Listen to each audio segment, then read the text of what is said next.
Denmark. What a nation.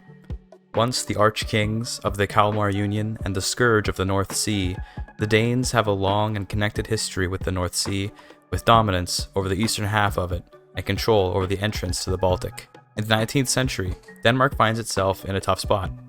While the rest of the world is industrializing, they find themselves without any metals to work with.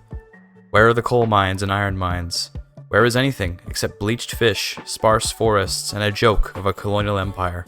Across the seas, the British, with their great empire, have left their roots behind and moved on from the once fearsome reputation of Scandinavia. Nonetheless, in recent years, Denmark has been emboldened by the dreams their neighbors have achieved. What the Danes lack in resources and power, they can make up for with opportunity, as they've got a moderately sized army with a navy to boot. For a little nation like Denmark, it's an impressive little fighting force, and in order to elevate the Danes back to their rightful place as the masters of the North Sea, it shall be put to use. Let's get into it.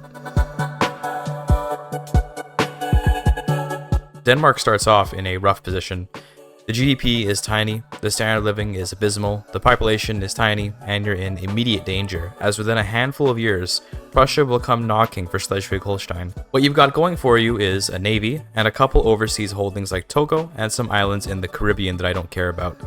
The imperial era is young though, and so we can jump on some vulnerable nations right away. Before any of that though, I'm going to make some lumber camps and praise RN Jesus for the census suffrage movement pretty much on day one. That is very lucky. The first target of my colonial empire will be the Zulus, which is of course a means to gain access to the Boer states.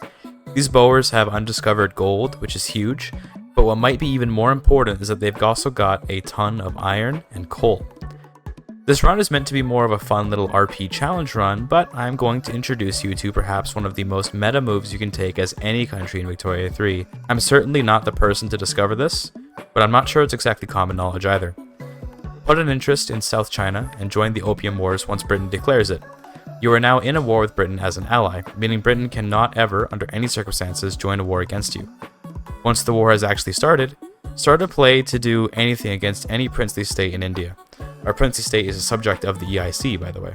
We have no intention of winning the war against the EIC, but all they'll do is take war operations, and that's a fine price to pay for what we get out of this war.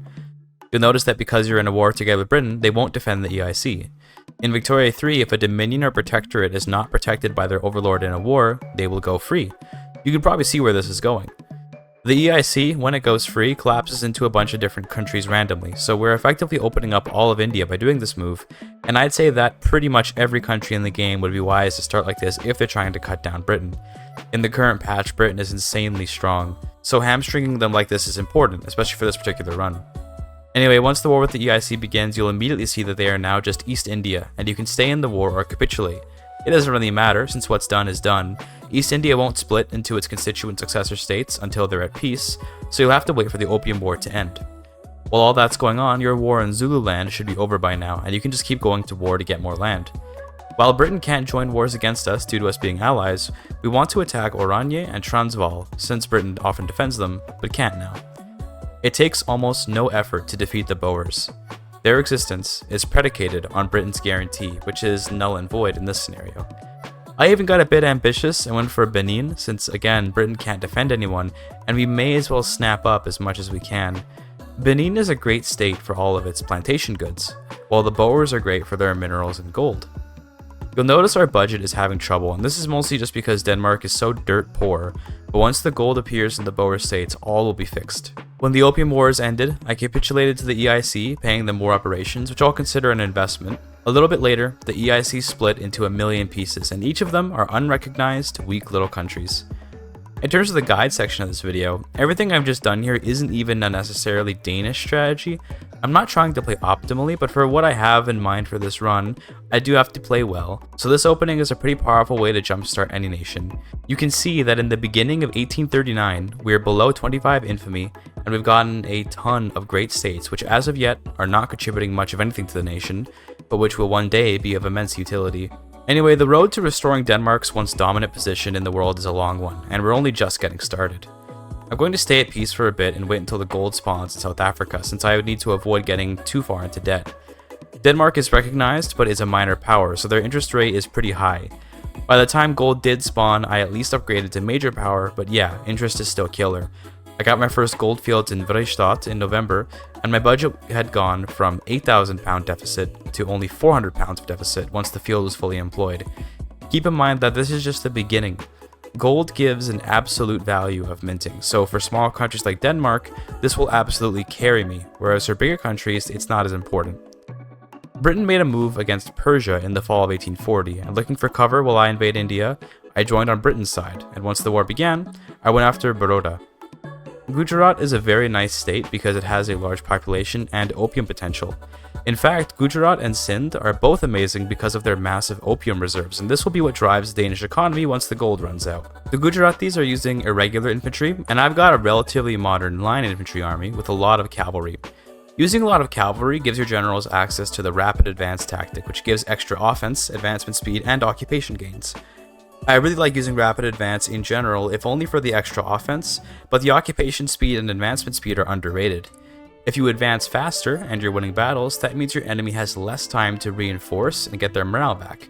It's akin to blitzkrieging in Hoi 4, where you can push into an enemy before they recover organization if your units are fast enough. Baroda fell pretty fast, and in the AIC's collapse, they also took part of Orissa, so I got some land on both sides of India.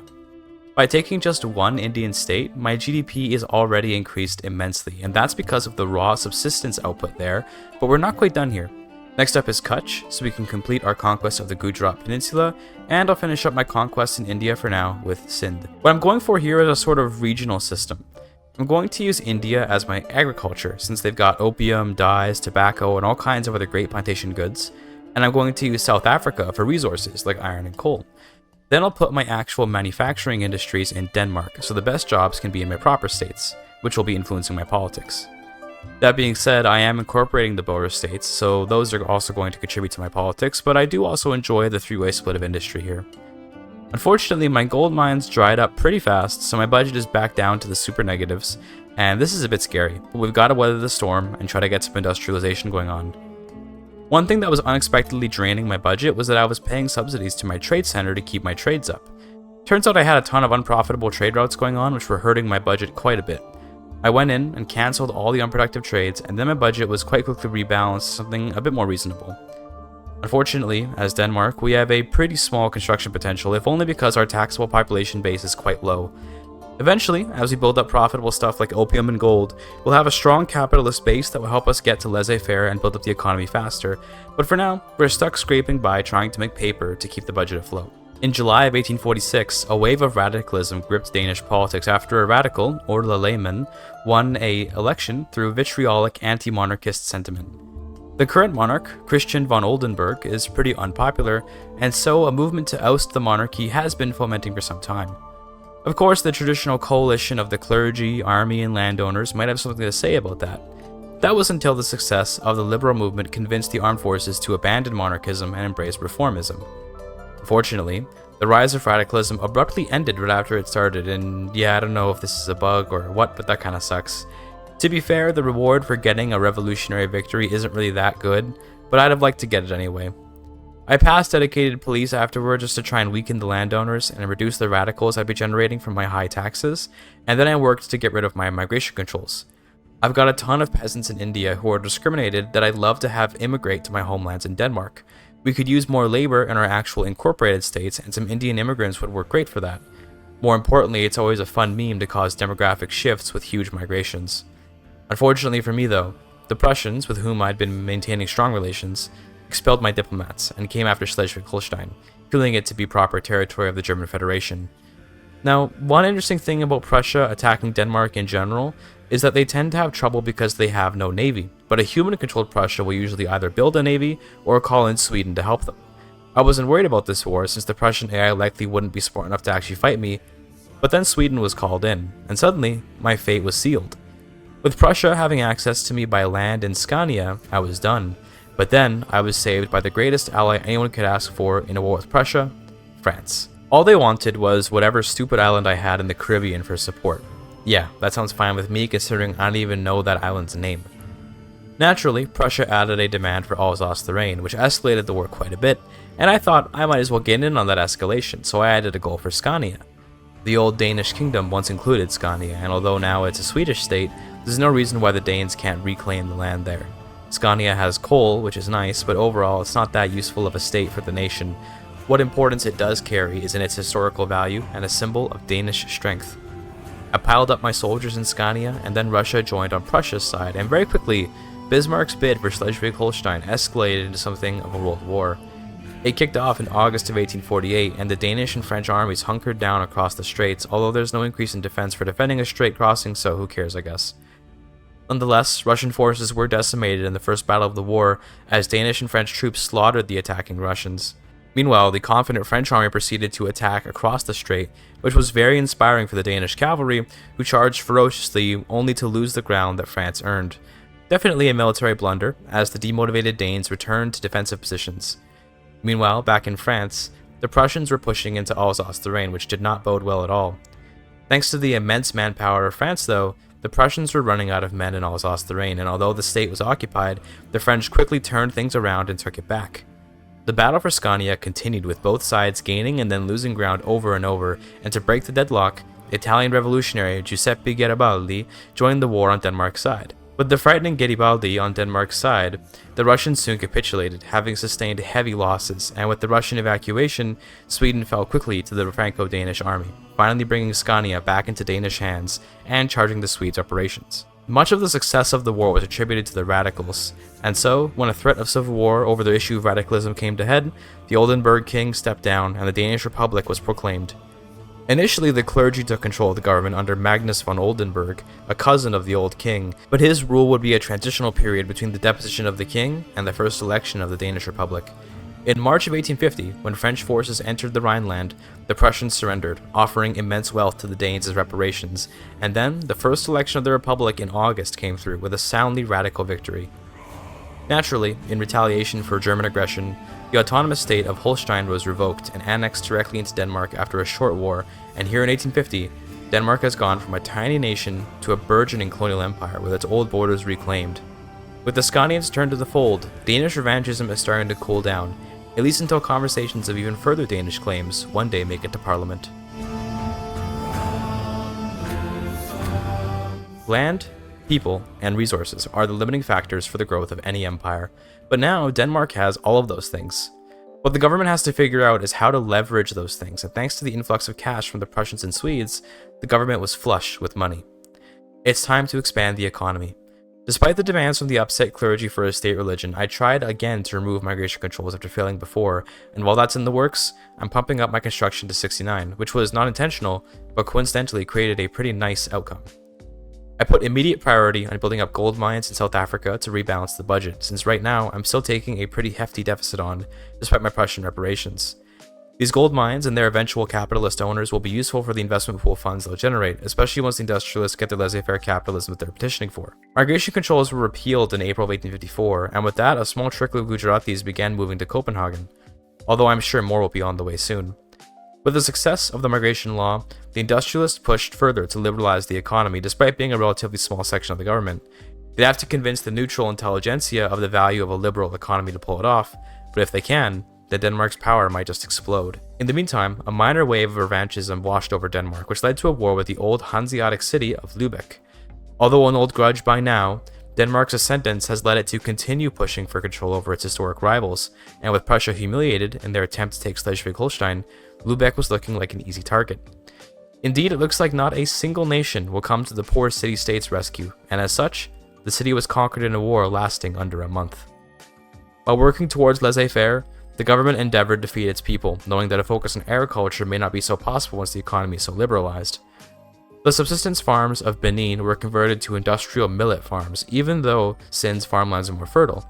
This is because that farmland is already reserved for more opium, which will certainly be a better investment for the nation. In 1857, the laissez-faire bill finally passed, and so the ailing government budget could finally be relieved.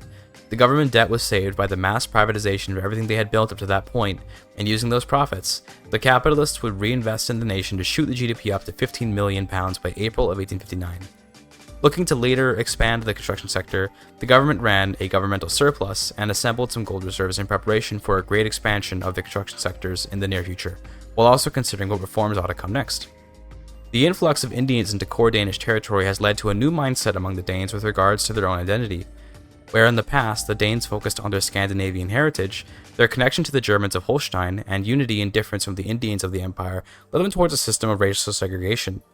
Copenhagen was divided up into white quarters, Indian quarters, and African quarters, which was more progressive in a way than the old Scandinavian supremacy, but nonetheless created a large underclass in the nation. The segregation of the country was officially written into law in June of 1860, and then the conversation about the rights of Catholics once again returned to the parliament. Sure, there were barely any Catholics even in the country, but many in the government were wary to combine the church and state so strongly. Rather than allow the issue to come to the floor, the Danish government focused on the much more boring, yet tantalizing tax reform laws espoused by the growing trade unions of Copenhagen. Some native Danes had organized in their workplace to ensure fair dealings between the rising capitalist class and growing working class, and they were welcomed into the government for their shared radical ideology. Despite low support, the proportional tax system saw significant momentum that would lead it towards success relatively quickly. While drafting this law, the government presumed it would eventually pass, and so they expanded their construction sectors immensely, and although that would significantly speed up construction, it would put the government down a path of imminent economic danger. With 130 construction points in 1862, the deficit is quite scary, but it's declining as the economy grows, and the national debt is being managed at least a bit as each building gets privatized. All this economic development has created a ton more migration, as Copenhagen's Indian quarter has expanded immensely, and Jutland finds itself with almost as many non-whites as whites, with more migrants coming in. Even down in the Boer states, disgruntled Germans from the shameful Prussia left to go pan for gold in Vriestadt. Some Danes looking for gold themselves have joined them, which has created an interesting situation where Danes are leaving Denmark to live in South Africa looking for opportunity, while Africans living in South Africa are leaving to Denmark looking for opportunity. That being said, most of the migrants across the empire are from India, which has become nothing more than an opium den under Danish administration. In March of 1863, those tax reforms came through, but the bounty of funds from the upper classes didn't quite come through as expected. The government was forced to accept that it had gotten too ambitious, and so some of the construction sectors were closed, downsizing to just 80 points. But overall, most people felt that the government did a good job running the economy here, simply because the debt isn't particularly crushing, and the new jobs have created great lives for Danes. I want to highlight the deceptive nature of the current standard of living in case it feels like this doesn't follow. The standard of living in Copenhagen is almost 15, and the reason that's not reflected in the average is that most of my pops are in India growing opium. They live much worse lives than the people of the core territory, including South Africa, which thanks to the gold there are also quite rich. The GDP hit £20 million just before the end of 1864, and the budget is much healthier. It's still negative, but it's entirely manageable, with improvements each year. To further cement the power of the people, voting rights would be extended to even discriminated pops, with universal suffrage across the entire country to be instituted. A good omen for the law was the first year of governmental surplus and the rise of standards of living over even in India. This saw even more migration from Europe as Poles and Swedes arrived in the gold fields of South Africa, and I've got to say, it's very funny that so many of them are going to Africa. It almost makes me want to try playing as a Boer state sometime and just pull in all the Europeans I can. Could be very fun. The peace and prosperity of the last decade and a half was interrupted with an opportunity when Sweden got into a civil war. Previously, Swedish relations were quite cold, and the Swedes were quite the liability as they could provide land access for Denmark's enemies on a whim. Rather than accept that, the Danes put out an olive branch to the rebellious Swedish capitalists, offering support in return for a trade agreement to secure relations between the two. Although the issue of Scania was certainly a political issue for the two nations, it seems like the Swedes didn't really want Scania anyway, since let's be honest, no one wants Scania. Am I right, Scandinavian viewers? You're obliged to subscribe now. With Danish support, the Swedish capitalists easily won their war, and with their victory came normalized and improved relations with Sweden, who has gone from a weak underbelly to a new bulwark for the Danes. To help cement the relationship, traders from Denmark took advantage of the new free trade deal and entangled the two markets in several lucrative trade nodes. The demographic shifts in Denmark proper have only gotten more extreme, and in particular, it's felt because of the low Danish population in general. Jutland in particular has a whole new set of peasants from overseas which will soon need jobs, but to help them along, the Danish government implemented a public healthcare system. Large groups of people living in relatively young cities often need to deal with the problems that migration across the world can bring, and with healthcare, this may yet be dealt with. By the year 1870, Denmark is on the cusp of becoming a great power, and both the standard of living and GDP have stacked up to heights no one could have dreamed for the Danes. Keep in mind again that hordes of peasants in Gujarat are dragging down the average standard of living, as Copenhagen, Jutland, South Africa, and Holstein are doing amazingly, especially with the new healthcare. A couple months in 1870, Denmark officially entered the Hall of Great Powers at spot number 7 and then spot 6 before the end of the year. To celebrate its new position in the world, Denmark would be met with new challenges. The Prussians, still looking to free the Germans of Holstein, declared war once again, but this time they'd find themselves in a much more even war, where Denmark can stand all on her own. The Danish army at this point is much more respectable than it once was, but it certainly can't stand against the Prussians in conventional warfare. Instead, the Prussians will be held back by the Danish navy, and an assumption that the Prussian army can't get to Holstein through Mecklenburg. The Danes went pretty hard, demanding a ton of war goals against Prussia with no real intention to enforce them, but instead to come off as strong and to act in a manner appropriate for a global power. The war kicked off rather anticlimactically, as there was no front line for the armies to meet. Instead, the Danes held control of all the Baltic shipping lanes that Prussia might be using, and destroyed every convoy with any goods coming to or going from Prussia. The Prussians weren't particularly dependent on trade or overseas colonies, so it didn't really do anything, but it certainly killed the Prussian warlike spirit. They were just kind of sitting there, with no avenue of attack. The nation which was most affected by this war was Denmark, though, in the form of a wave of militarism and renewed revanchism again. Many in the parliament took the Prussian attack on Holstein as an insult, as if the Prussians didn't even consider that they were attacking a global power. It seems like Denmark hasn't quite earned its place in the world yet, despite its immense prestige. A new navy, with an expeditionary force to match, might convince the world of Danish military power, but then there's the question of who to use that force on. As is the usual move for Danes, they looked westwards, and memories of a great empire controlling the whole North Sea came to mind for many Danes. York, or rather JORVIK as it ought to be called, was once a distinctly Danish city, and although it's been about a millennium since that time, there's no reason to believe those old claims have expired. The British Empire is in decline after losing India, and although it's still powerful, the Franco-Danish alliance can certainly overpower the Brits by this point. All this pent-up anger would ferment in the Prussian War, as the industrious Danes got to work building ships with Danish lumber, and men were drilled in the modern ways of war by French joint commanders. The Chancellor, Michael Trompe of the intelligentsia, who had trouble forming a popular government after Orla Lehmann's death, was thrown out of office by the rabidly jingoistic trade unions of Denmark as militarism gripped the common people of the nation. It seems that without Orla's leadership, the Liberal Party is falling apart, and now the will of the people could truly come through. In the post-resignation election, the trade unions found themselves with over 60% of the nation's political clout in 1873, and to be clear, this is a Denmark that has not yet researched socialism, so these are not socialist trade unions, but more like a mob of laborers and machinists with wild ideas for Denmark's place in the sun. Meanwhile, the British just capitulated to a petty civil war, creating the perfect opportunity, but one which couldn't be pursued until the Danish army was ready, which as of now, it is certainly not. The Prussians did eventually sign a truce in 1875, given the war had no battles of any kind and the only fighting was a handful of Danish raids on Prussian convoys. The Prussians would likely never let go of the dream of German unification, but they'll have to think of something better to defeat Denmark.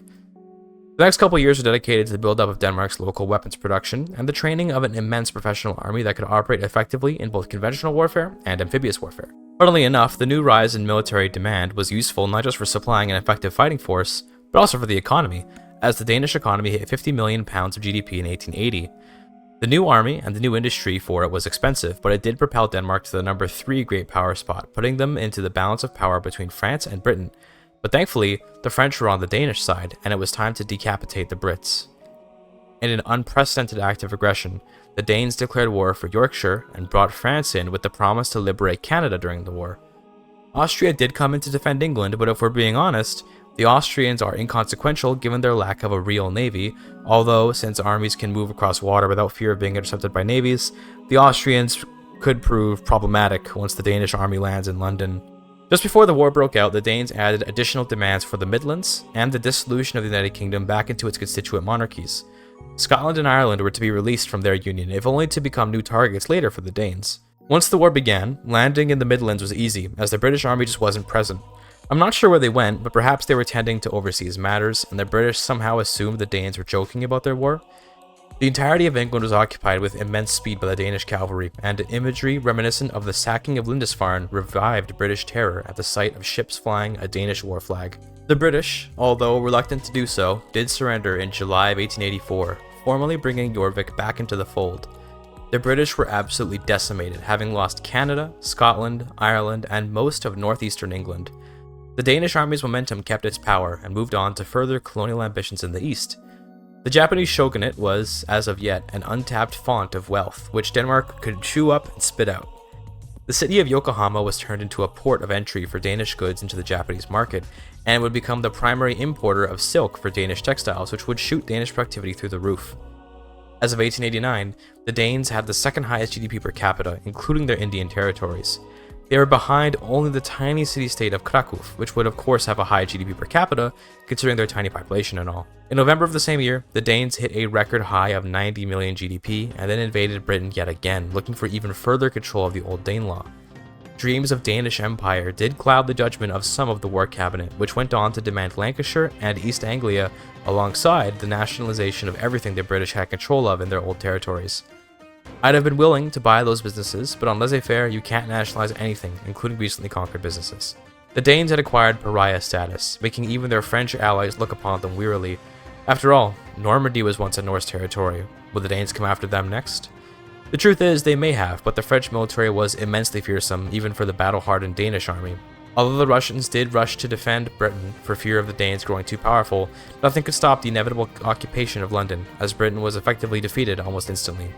They did not give in though, instead prolonging the war to at least save face. The British did eventually give in just before Christmas of 1890, meaning Denmark now controlled the maximum extent of the historical Danelaw, but they'd have to survive the coming onslaught of foreign powers looking to cut them down to size, as letters of protest and complaints from international leaders across the world came in.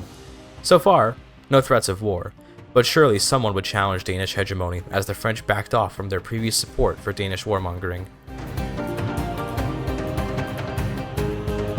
The tensions of the Danish parliament were palpable in the aftermath of the Second Dano-British War. French diplomats evacuated the country, and declarations of embargo flooded the telegram lines. The good news of the first £100 million of Danish GDP was tainted by the bad news that the Americans would not be standing by while Denmark brought chaos to the world. The Americans demanded that the Danes dissolve their empire, but a mere threat cannot defeat the Danish army. The Danes defied the Americans, challenging them to a war, which was wise considering the Danish navy was much larger than any fleet the Americans could muster. The ambitious Danes did try to land a force at the White House, but the Americans had a powerful garrison there which would hold them off. That being said, the war immediately entered a stalemate because the Danish land army couldn't make a landing, but the American navy couldn't possibly break into the North Sea and threaten any Danish territory. This would turn into another war akin to the Prussian Wars for Holstein, as Denmark was simply inaccessible. The Americans did leave California vulnerable, which the Danes exploited to make a landing, but once the Danish cavalry got stuck in the Rockies, Colorado Mountains, and Mojave Desert, they ultimately were brought back home, as American troops arrived to confront the surprise invasion. Although at war with another world power, the recently freed Scotland wasn't exactly let go out of charity for the Danes. The Kingdom of Scotland would fall into the Danish army to help further Danish hegemony over the North Sea. Funnily enough, the Scots called on the Auld Alliance from ages ago to bring France into the war, which the French honored, perhaps in the spirit of reviving historical justifications for diplomacy. If the Danes could claim the Danelaw as a pretext to invade England, the Scots using the Auld Alliance to gain France's help wasn't so far-fetched. Danish troops did land in Belgium, but the French army certainly had the advantage in actual land warfare, which was proving to be a theme for the Danes. Turns out the Danish military had essentially replaced the British in terms of its role as a great power. No nation can challenge the Danish navy, and on land, the Danish army is quite competent, but certainly outclassed by the other top great powers. Ultimately, the Americans abandoned their war a while ago, but as late as 1896, the French continued the war to try and bring Denmark down. The French war dragged on so long that the American truce had come and gone, and the Americans declared another war to cut down the Danes. It seems they hadn't learned from last time, but this time they did bring in the British and the Russians to help out in the war, which meant that England was in danger of being occupied. So long as Copenhagen remained safe though, the Americans could never dismantle the empire meaningfully. Oh hey, check out this Greece by the way. Actual Megali Greece incoming. I presume they pulled this off by just getting Russia to carry them in all their wars, but damn, you don't see that every day. Back to the Second America War though, the American Navy has no chance against the Danish Navy, and this war goes the exact same way as pretty much every other war in this era. The French had signed a truce a little while ago, and the Americans are ready to sit in England and occupy it for a couple years before surely also signing a truce. Thankfully, they didn't drag the war on too long, with hostilities ending in 1898. By this point, Danish infamy is still high, but it is calming down. Just a little more time, and the world will have to come to accept Danish hegemony in the North Sea. It was at this point though that the Danes, now in a period of peace, even if perhaps only temporarily, formally established the New Danelaw, appropriating English land for the Danes and effectively repopulating the entire region with Danish settlers. This process happened over the course of several years, but happens in the game in an instant since that was the easiest way to implement this decision. This is the part of the run where I slap you with the sucker punch of this run actually being a sneaky way for me to show off this tiny little mod I made for Victoria 3 that adds 2 decisions for Denmark. In order to not ruin the guide aspect of the video, I didn't have the mod on until I got to the end of the run here. But basically, you can claim the Danelaw as Denmark once you get pan-nationalism, and then once you conquer that land, you can create a new Danelander culture and make Northern England your homeland. I learned from this experience that you can't actually add a new culture to an existing save file, so in the run I just made England go Danish. But in the actual mod you can find a link to in the description. The English Danes are called Danelanders, and they have both Scandinavian and Anglophone traits to represent their acclamation to the British Isles and Scandinavian life. Ultimately, this is pretty inconsequential, but I wanted to dip my toes into Victoria 3 modding, so here you go. I made this mod in about 5 hours, thought it would be a cute way to give some flavor to Denmark. Check it out if you like. From this point on, I didn't do much. Austria attacked me, and you can expect how that'll go. By 1900, I had 15 average standard of living with over 130 million GDP, which honestly isn't even that good, but I consider it pretty good for a Denmark start. I played on until 1902, where I got the GDP to 150 million and the SWL to 16, as well as having so many migrants into Denmark that Indians now form the plurality of both Copenhagen and Jutland. Then I actually dropped back into the game and played just a little bit more until 1906 because I thought maybe I wanted to do a little more, but then I got kind of bored. I had completed my goal for this run and wanted to move on. As a quick overview of the world here, we can see that England is of course a Danish-dominated land now, with the region cleaved in half between the Englishmen of the south and the Danes of the north. While the lowlands are firmly Scottish, the highlands have been completely taken over by Vietnamese settlers, and even some Danes, which I have no explanation for. In Jutland, we do see that Danes have just barely edged out the plurality, likely because of all the assimilation they had going with multiculturalism and public schools. The same goes for Copenhagen, which had reclaimed its Danish plurality as well after getting multiculturalism. It'll always be weird for me that multiculturalism ends up creating more homogeneity, but you know, Victoria 3 is a strange beast. In terms of other interesting cultural occurrences, the world is mostly normal, although Northern Cape is Persian, and the Boer states in general are very diverse. GDP-wise, the French are the dominant economic power with almost double my GDP, although I have the #1 GDP per capita. I have managed to shove over 10 million pops into Denmark proper, referring to Jutland and Zealand, which is double Denmark's current population today, by the way. Pretty cool. In case you're wondering what the Danelaw mod looks like in the actual release version, here's a quick demonstration in debug mode. You can claim the states you need once you get pan-nationalism at the cost of relations with Britain, and then once you conquer the land, you convert a bunch of the pops there to Danelanders, gain Danelander as a primary culture, and generate a ton of loyalists. Again, quite simple, but a fun little alternate history mod. If you enjoyed this Denmark guide, consider leaving a like and subscribing, and definitely check out the new Danelaw mod if you want just a little bit of flavor for your Denmark games in the future. Thank you for your time.